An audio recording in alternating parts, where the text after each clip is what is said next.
नमस्कार, मैं हूं अनुराग चड्ढा। इनसाइड विद अनुराग में आपका स्वागत है। दोस्तों, अगर आप भाजपा के समर्थक हैं तो कल से ही आप जश्न मना रहे होंगे।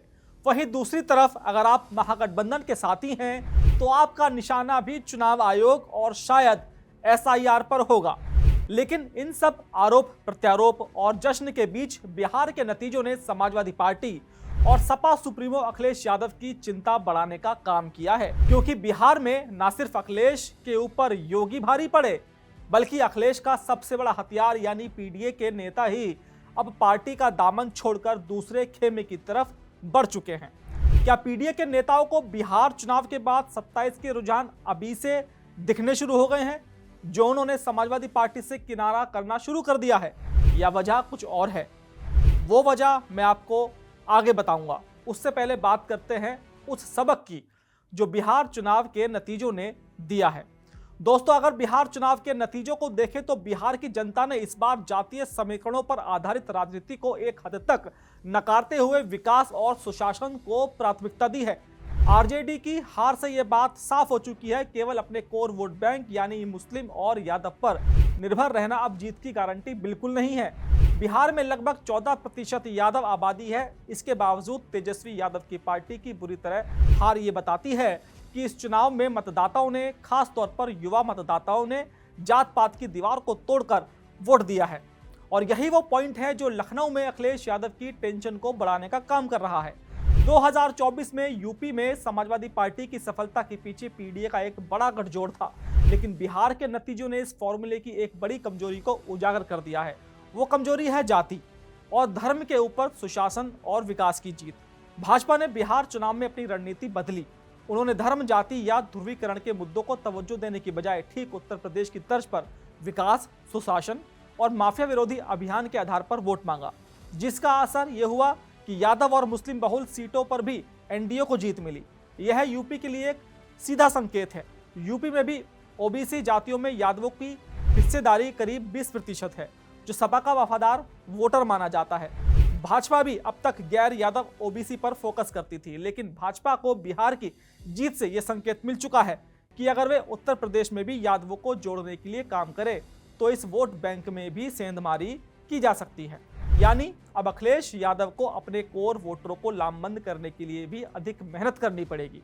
वहीं अखिलेश यादव की चिंता का दूसरा सबसे बड़ा कारण है बिहार में उनका खुद का प्रदर्शन।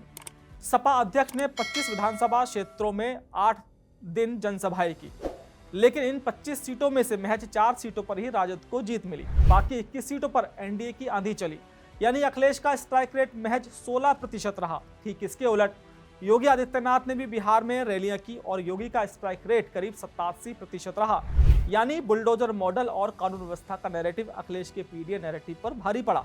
यानी बिहार के नतीजों ने अखिलेश के पीडीए फॉर्मूले पर सवाल उठा दिए हैं कि क्या उनका पीडीए फॉर्मूला सिर्फ यूपी में हिट है, और अगर यह फॉर्मूला इतना ही हिट है तो उत्तर प्रदेश में पीडीए के नेता समाजवादी पार्टी से किनारा करके दूसरी पार्टियों में क्यों शरण ले रहे हैं। दरअसल चित्रकूट में जब से समाजवादी पार्टी के जिला अध्यक्ष शिव शंकर यादव ने कार्यभार संभाला है, पार्टी में गुटबाजी खुलकर सामने आ गई है। संगठन के भीतर दो खेमों के बीच ऐसी खींचतान मची है कि कई पुराने और मजबूत कार्यकर्ता पार्टी छोड़कर जा चुके हैं। यह कहे जाने वाले कार्यकर्ता पीडीए की रीढ़ की हड्डी हैं। पिछले 2 सालों में संगठन की उदासीनता और आपसी खींचतान के कारण पीडीए समाज के आधा दर्जन से अधिक बड़े नेता पार्टी से किनारा कर चुके हैं। इनमें पूर्व जिला अध्यक्ष रामचंद्र वर्मा, पूर्व प्रधान कल्लू कुरील, जो दोनों ही दलित समाज से आते हैं, महिला सभा की पूर्व जिला अध्यक्ष उर्मिला निषाद, जो निषाद समाज यानी पिछड़ों का चेहरा है, युवा नेता भरत पटेल, जो कुर्मी समाज का प्रतिनिधित्व करते हैं। ये सभी नेता या तो पिछड़ों का प्रतिनिधित्व करते हैं या फिर दलितों का, और इन्हीं पी और डी को अखिलेश यादव यानी कि एमवाई समीकरण के साथ जोड़कर 2027 जीतना चाहते हैं।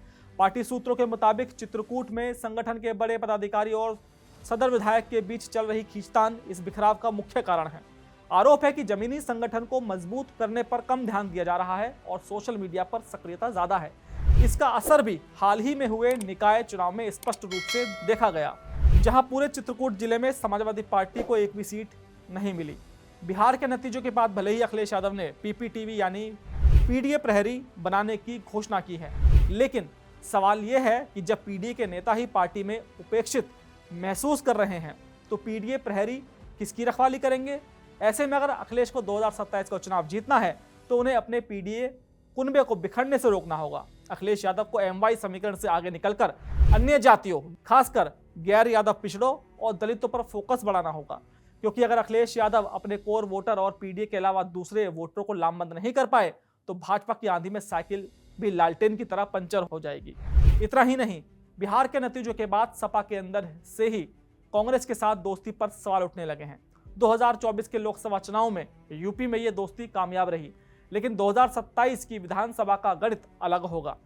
सपा को यह मंथन करना होगा कि कांग्रेस के साथ जाना फायदेमंद है या नुकसानदेह, क्योंकि बिहार चुनावों ने दिखा दिया है कि कांग्रेस का जनाधार अब लगभग खत्म हो चुका है। ऐसे में बिहार चुनाव ने अखिलेश की टेंशन हर तरफ से बढ़ा दी है। वो पीडीए को मजबूत करे या दूसरी जातियों को लामबंद करे या कानून व्यवस्था पर योगी को घेरे या फिर गठबंधन संभाले। कुल मिलाकर बिहार के नतीजे समाजवादी पार्टी के लिए एक वेकअप कॉल है। यह साफ हो गया है कि 2027 का चुनाव सिर्फ जातीय समीकरणों पर नहीं जीता जाएगा। वोटर अब ज्यादा जागरूक है, उसे पीडीए का सम्मान भी करना चाहिए और कानून व्यवस्था का शासन भी। अखिलेश यादव ने 2024 में शानदार वापसी की, लेकिन 2027 की लड़ाई बिल्कुल अलग है। उन्हें दो मोर्चों पर एक साथ लड़ना होगा। एक तरफ योगी सरकार के विकास और कानून व्यवस्था के नैरेटिव को काटना होगा और दूसरी तरफ अपनी ही पार्टी के भीतर गुटबाजी को खत्म करके बिखरते पीडीए को फिर से जोड़ना होगा। दोस्तों, मेरा ये विश्लेषण आपको कैसा लगा कमेंट बॉक्स में जरूर लिखकर बताइएगा। साथ ही साथ मेरे चैनल को सब्सक्राइब करना बिल्कुल ना भूलिएगा। तो दोस्तों, फिर आपसे मुलाकात होगी किसी दूसरी खबर के साथ। नमस्कार।